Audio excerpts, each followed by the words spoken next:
everyone. My name is Erin Wojno. I'm from Southwest Middle School. Today we're going to be doing a PowerPoint and a lesson over the geography of Australia. So let's go ahead and get started. So the standards that we're going to cover today are SS6G11, and that's locate select physical features of Australia. So we're going to be locating on a map the Great Barrier Reef, the Coral Sea, Uluru or Ayers Rock, Indian Ocean, the Pacific Ocean, the Great Dividing Range, and the Great Victoria Desert. So once this lesson is through, you'll be able to locate those physical features on a map. So the first physical feature that we'll be looking at is the Great Barrier Reef. This is the world's largest coral reef system. It is about 1,400 miles in length, and it goes all the way down the coast of Australia. It's home to more than 1,500 species of fish, and that doesn't include all of the dolphins, whales, and sea turtles that are also in this environment. So if you look at this map of Australia, you'll see the pink line down the east coast of Australia, and that is where the Great Barrier Reef is located. It's right off the coast, and it goes almost halfway down the coast. And if you look at the two pictures on the side, very beautiful, colorful, full of fish and life. So the Coral Sea. The Coral Sea is located in the northeastern part of Australia. The Great Barrier Reef is located inside the Coral Sea. The Coral Sea is very large. It extends more than 1,200 miles down Australia's coastline. And the Great Barrier Reef is the biggest reef system in the Coral Sea, but there are smaller reef systems inside of the Coral Sea. So let's look at some pictures. So if you look at the two pictures on the right, you will see the different reef systems and then the different environments that you'll see there. And then if you look at the map on the other side, you'll see that the Coral Sea is off to the northeastern coast, and then the Great Barrier Reef is right inside that, right along the coast of Australia. So Uluru or Ayers Rock. This is a massive sandstone mountain in the heart of Australia. So we'll be looking at a map in just a second, but it is almost in the dead center of Australia. Uluru is a very sacred site to the Aborigine or the indigenous people that live in Australia. Uluru is the name that they call it. It is the sacred site. It is a holy site for them. Ayers Rock is the name that a surveyor gave it after the Chief Secretary of Australia. It stands about 1,142 feet high. That is very, very tall. And if you go and visit Australia, they do have tours to go and see this massive sandstone rock. You can climb it. You can't get all the way to the top, but they do allow you to climb it to a certain extent. And there's a bunch of Aborigine artwork along the face of the rock. So you're able to see the different symbols, the different artwork, the different stories that the Aborigine people are telling you on this rock. So if you look at the map, you'll see the star almost right in the center of Australia. They call it the heart of Australia. And then if you look at the other two pictures, it kind of gives you a real insight of just how big this rock is. It's very long, it's very wide, and it's very, very high. So the Indian Ocean. The Indian Ocean is the third largest ocean in the world. It's located on Australia's western coast. And the interesting thing about the Indian Ocean is that it is the warmest ocean out of all the other oceans. It has a lot of different seas and causeways that connect to it. So it makes it very, very warm with all the warm water coming from everywhere else.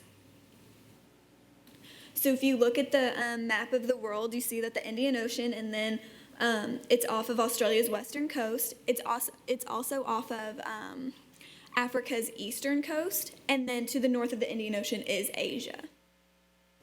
And if you look at the two pictures, very beautiful, very blue. There's a lot of islands in the Indian Ocean. It is one of the smaller oceans, but there's just so much inside of that ocean. So if we look at the Pacific Ocean, it is the world's largest and deepest ocean. It's located on Australia's east coast, so the opposite of the Indian Ocean. And there are so many different islands and seas located in the Pacific Ocean. Let's look at the map.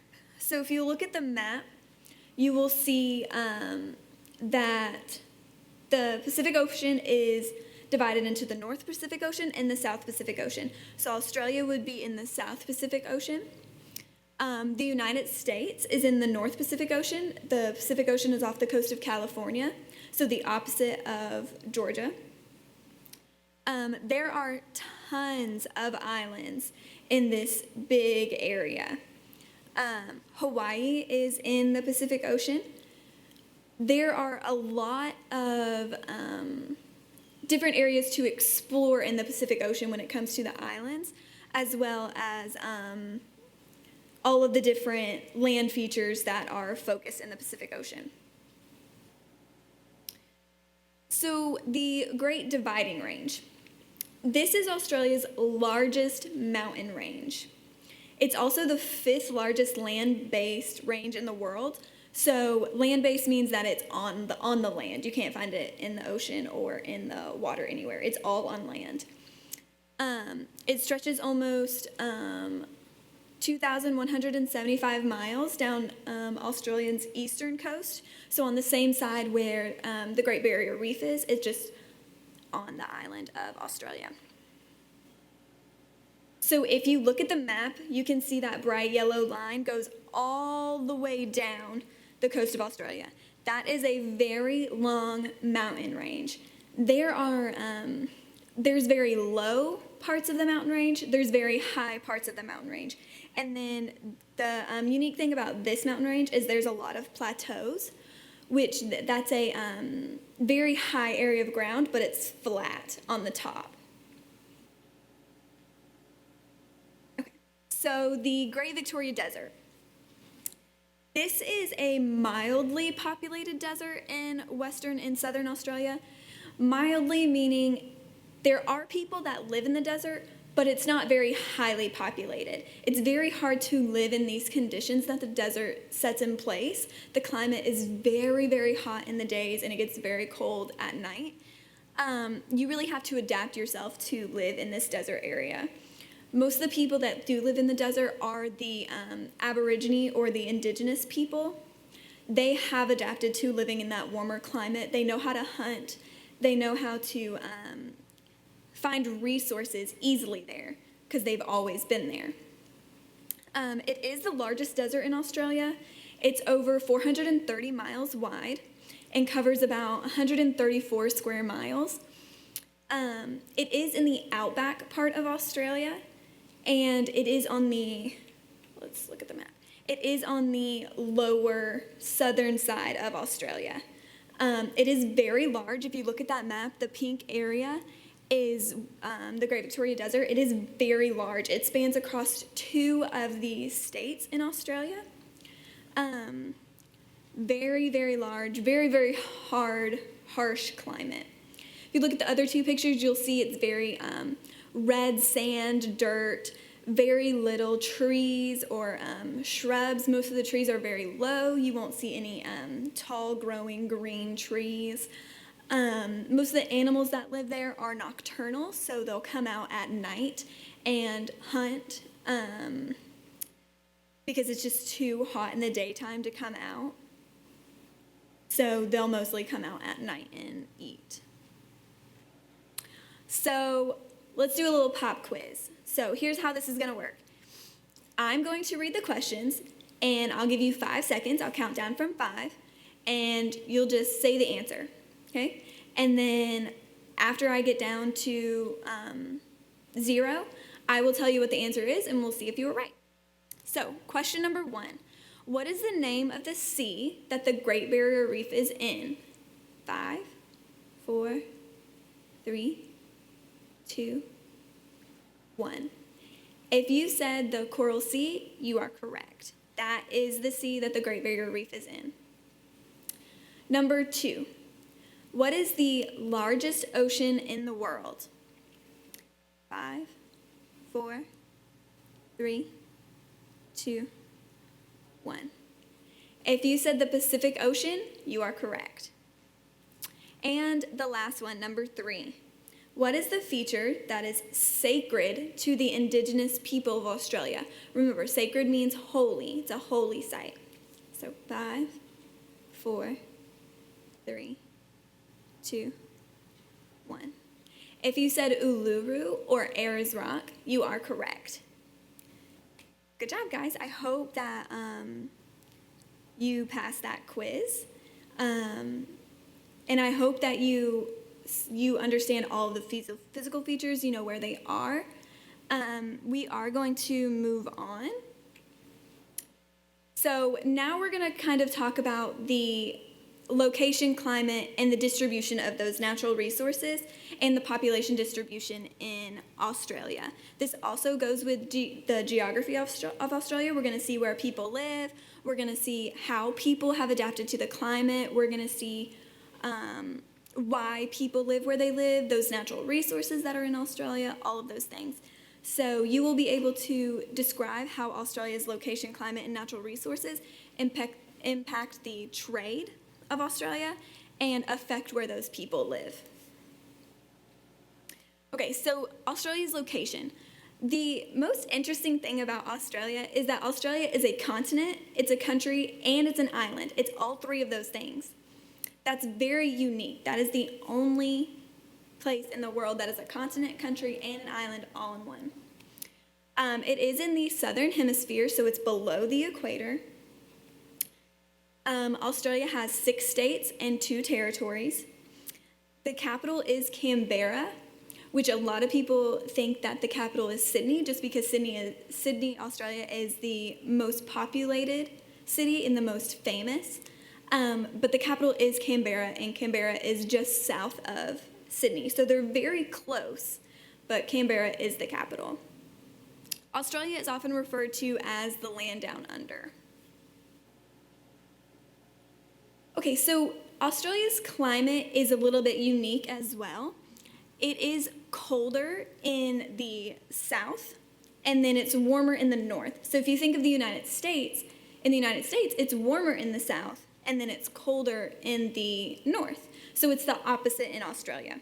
And that's because the northern part of Australia is closer to the equator, while the southern part of Australia is closer to the Arctic. So it is a little bit cooler. And then in the United States, the southern part of the United States is closer to the equator, while the northern part is closer to the Arctic in the north. So in the middle of the country where we saw the Great Victoria Desert and Uluru, that is what is known as the outback. It's very harsh climate. It's very hot. There's not a lot of animals that can live in that area, so it's very hard to live in that area because there's nothing really for resources for food or water resources. Along the coast of Australia, it is very warm, but it's not overpoweringly warm when it comes in the outback. They also get more rain. In the outback, the center of Australia, you don't see a lot of rain there. They may get 1 to 2 inches a year in the outback, which is not a lot at all. So if you'll look at this map, you'll see the different colors, and you'll be able to see at the key at the bottom. But you'll see the red, that is the warm desert climate, and that is where you'll find Uluru, the outback, and the Great Victoria Desert. Along the coast, especially on the east coast where Sydney and Canberra is, you'll see that it's a more temperate climate, a more cooler climate. It's still hot, still very hot in Australia, but it's just not as hot as the center, as the desert. They get more rain, they get more wind from the ocean breeze that's coming along. And then you'll see at the top that is blue. That doesn't mean it gets icy or snowy. It just means that they have a more tropical savanna climate, a more monsoon climate, which means that it rains a lot more than what you see on the coast. So they get a lot of rain, and it floods a lot more up there in the northern part. Okay, so where people live. 80% of Australia's population live on the coast. So if we go back to this map, you'll see that most of them will live in that green area over to the eastern coast. A lot of those inner parts are desert, like we've said before. It's very hard to live there. So most of them will live on the coast. That's where more of the resources are.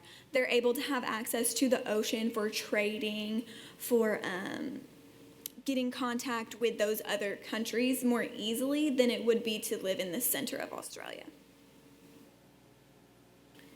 So if we look at this is the population density of Australia. You'll see the very light part is right in the middle. Not a lot of people live there. But if you look on the coast, it is a lot darker, especially the eastern coast, the eastern and southern coast. Very dark, that is where the majority of the people live. If you look at the red, even more people live in those areas. So those are those big coastal cities like Sydney, Canberra, all of those places. And then there's a couple places on the western coast like Perth.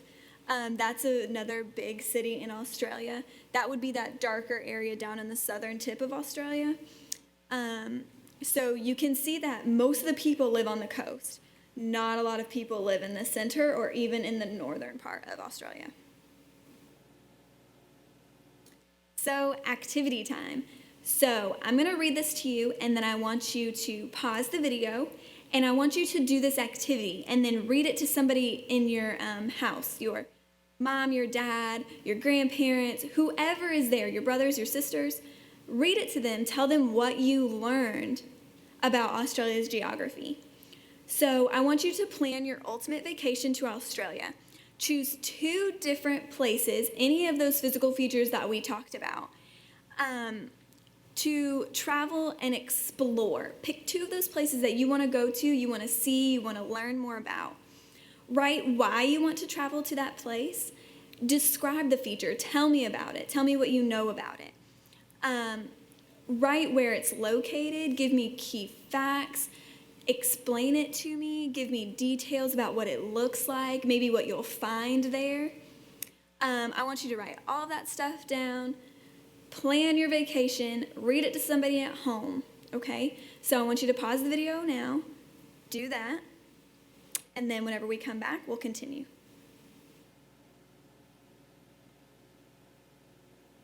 Okay, welcome back.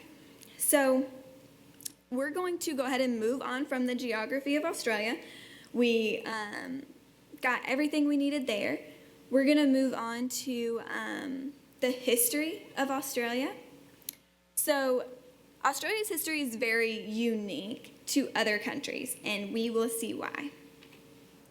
So the standards that we're going to cover today is SS6H4. And we're going to explain the impact of English colonization on current Aboriginal basic rights, health, literacy, and language. So at the end of the history section, you will be able to explain how the British came and settled Australia and how that affected the Aboriginal people or the Indigenous people in Australia, the people who were there first. Okay, so the Aborigines are the native, indigenous, or first known inhabitants of Australia. They were the first ones there. They were there before anybody else.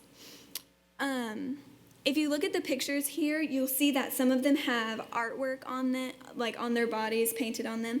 Those are different symbols that mean different things. So certain symbols may mean that you're an important person in that tribe or community. Certain things may mean that you're a hunter, you're a gatherer, things like that. They all mean different things. So the culture of the Aborigines, if you look at this picture that's on the screen, you'll see that it's a lizard, but it's made out of little tiny dots, different colored dots. That is a way that the Aborigines used to create artwork. It's called dot painting. And they would sit and they would do little tiny dots to create this beautiful picture.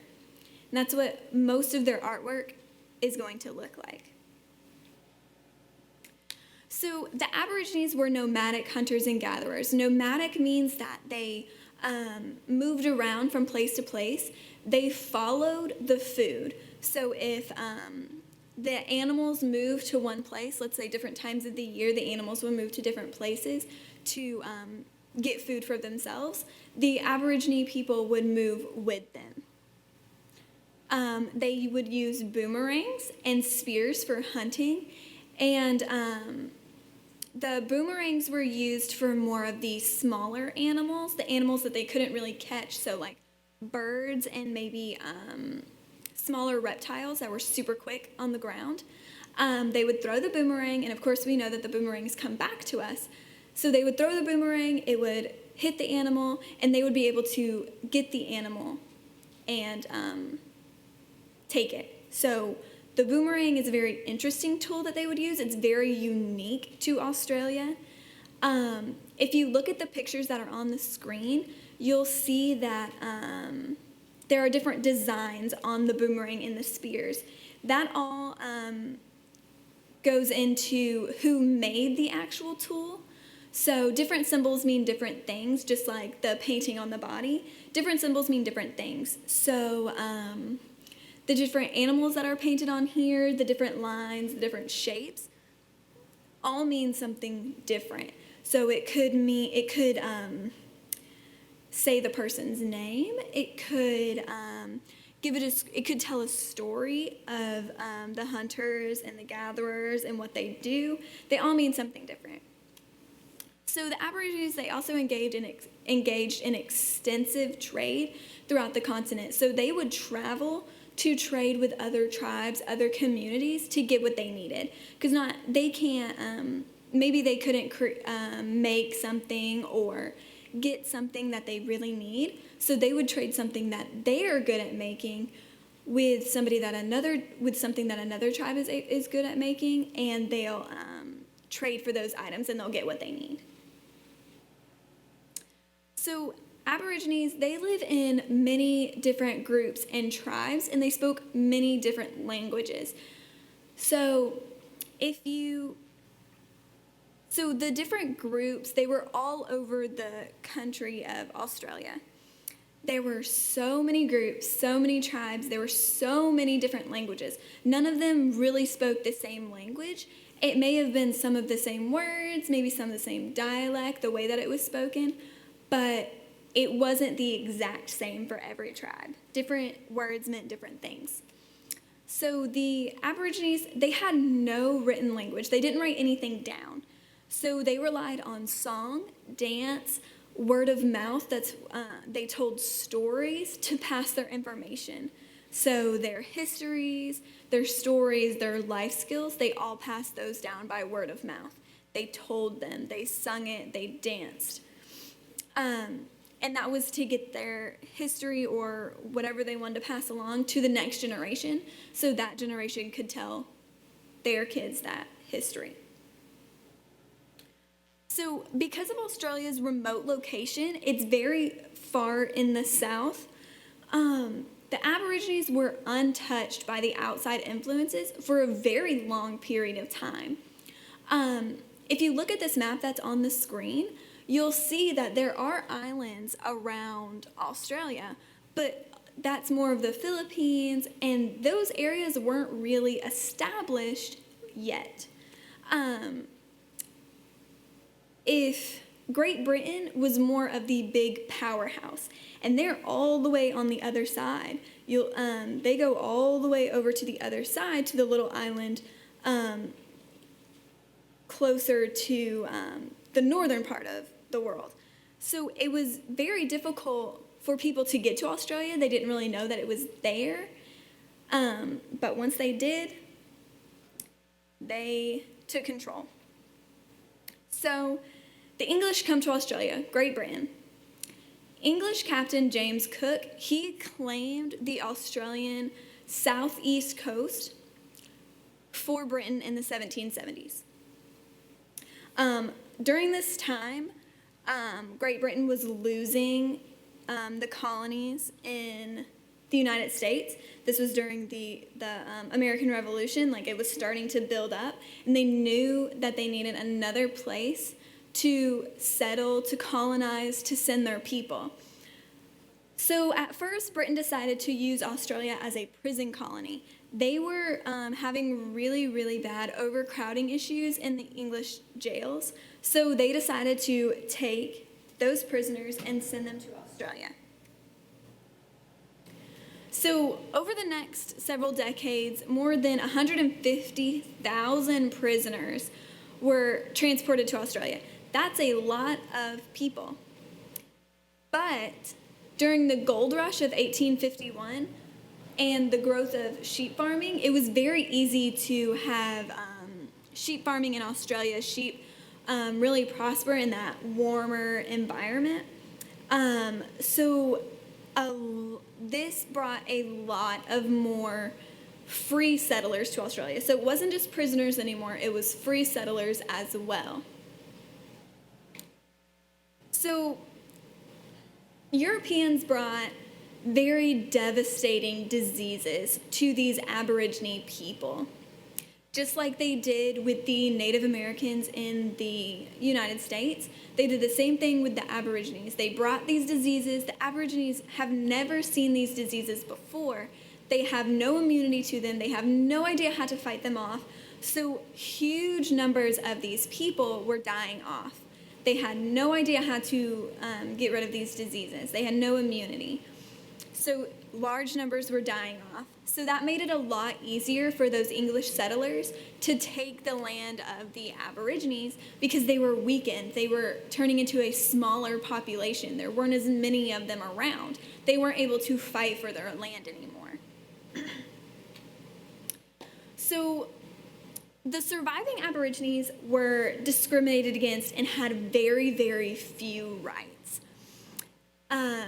The European colonization, it impacted their language of the Aborigine people because today a majority of those Aborigine people that are still in Australia, they speak English. If you look at the map over to the side, you'll see, I know that you're not able to read all of the different names, but you are able to see all of the colors.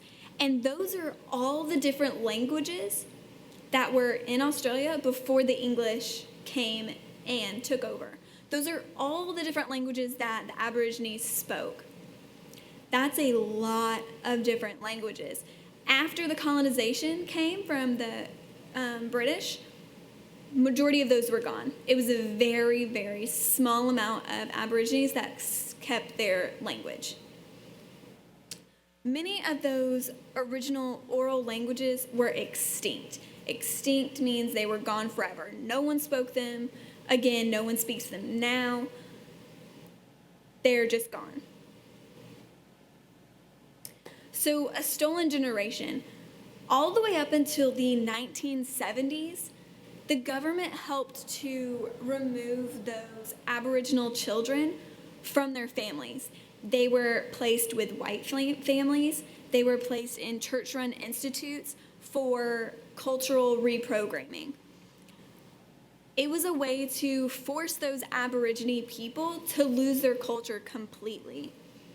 The settlers, the people that were living there, did not want the Aborigine people to keep their culture. They didn't want their children to know their history, to know their stories. So they took them from them, and they changed their name. They changed everything about them, and completely just stole this whole generation of new Aborigine people. So they wouldn't have a culture anymore. Nobody remembered their histories. Nobody remembered the languages. Nobody remembered the things that they did during this time. So the impact of that, the Aborigines now that are still in Australia, it's a very small population. There aren't many. They live an average of 17 years less than the rest of the population of Australia. So their lifespan is 17 years less than everybody else. And that's mostly because of their health care. They don't get very good health care. They don't get that opportunity. They also have very poor housing and very poor education. So with the very poor education that they have, they're not able to build themselves up through education, get themselves maybe a better job or more influence in the community. They're not able to do that. They're very low on that totem pole. They're not able to build themselves, to get themselves better. In sections of Australia, the Aboriginal literacy rate is below 50%. That means less than 50%, less than half of the population can read or write. And it's 17% lower across the entire country. Okay, so let's do another pop quiz. We know how this goes. I'll read the question. I'll give you about 5 seconds to answer it, and then I'll tell you what the correct answer is, okay? So number 1, what are the indigenous people of Australia called? 5, 4, 3, 2, 1. If you said the Aborigines or the Aboriginal people, you are correct. So number 2, what country took over the island of Australia? So 5, 4, 3, 2, 1. If you said Great Britain or the English, you are correct. And number 3, how were the indigenous people discriminated against? What was one right or freedom that was taken away from those indigenous people? 5, 4, 3, 2, 1. So if you said their health care, their education, their housing, their children were taken away from them, if you said any of those things, you are correct. So I hope that you learned from these 2 PowerPoints that I did, the geography and the history. I hope you understand how important Australia's geography is, how important their history is, and to learn it. And until next time, bye.